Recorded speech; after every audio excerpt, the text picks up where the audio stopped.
Welcome back to Cheddar Reveals, brought to you by Curiosity Stream.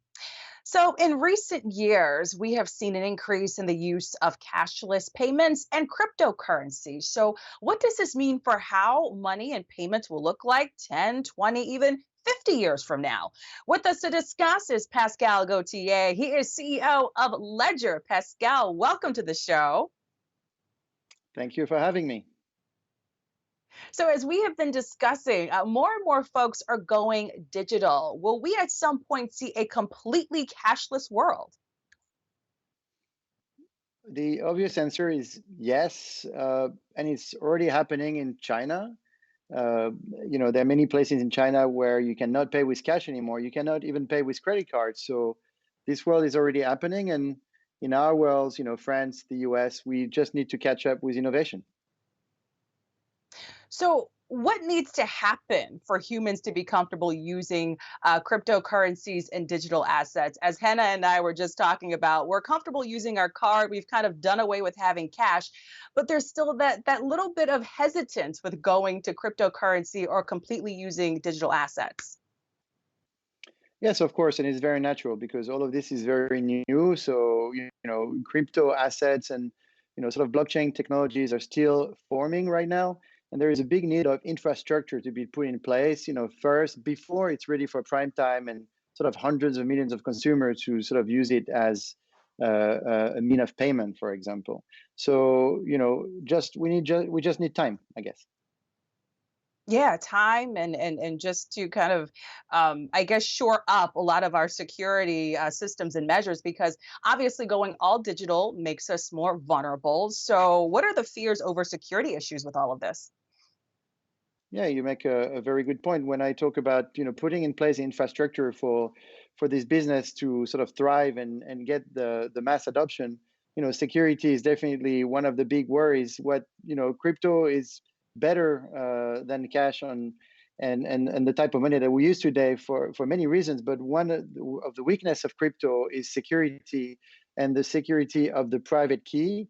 The private key when you own your crypto is a secret that proves that you're the owner, and security, of course, has been a big challenge and is a big challenge today. So, in terms of deploying the infrastructure, that's what we do at Ledger. We're bringing security to this market, whether it's for the consumer that needs security, for the enterprise, or for industries. Yes.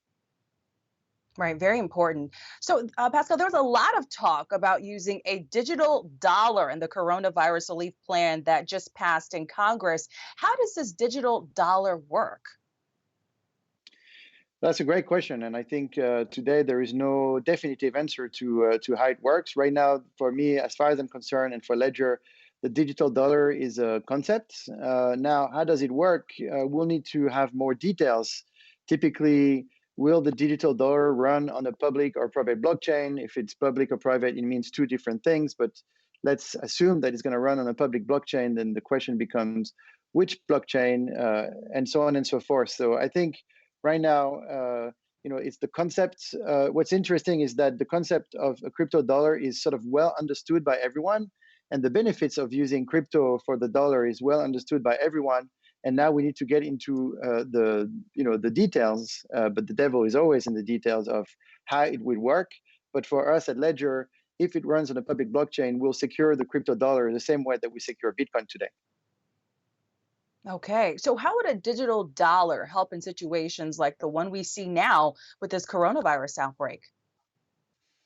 Yeah, I think what has been said, and also one of the properties of crypto money is that it can be programmed. So I think that when you pass a bill where you're trying to inject money in the system, and give money directly to the people and make sure that they use this money sort of to fight the pandemic and the critical business situation that they could be in after we are being released for confinement. I think the fact that the crypto dollar could be programmed is one of the big plus of this technology that I think people have in mind when they're thinking about a crypto dollar.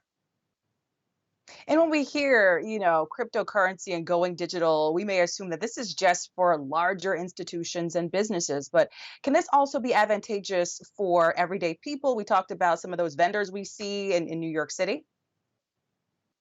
Oh, but I think the crypto revolution has been a retail and has been a people revolution first and foremost. I mean, today, financial institutions are getting in the game, but the first wave of adoption and the bull market of 2017 has been because of the retail investors and just the end user getting into this game. So I think it's a peer-to-peer system that has been designed for the people, used by the people. And so therefore financial institutions will come and are coming today, but it's a retail game. So for sure, the properties of owning your own money has been designed for the people. All right, Pascal Gauthier, CEO of Ledger. Pascal, thank you so much for being with us. Thank you for having me.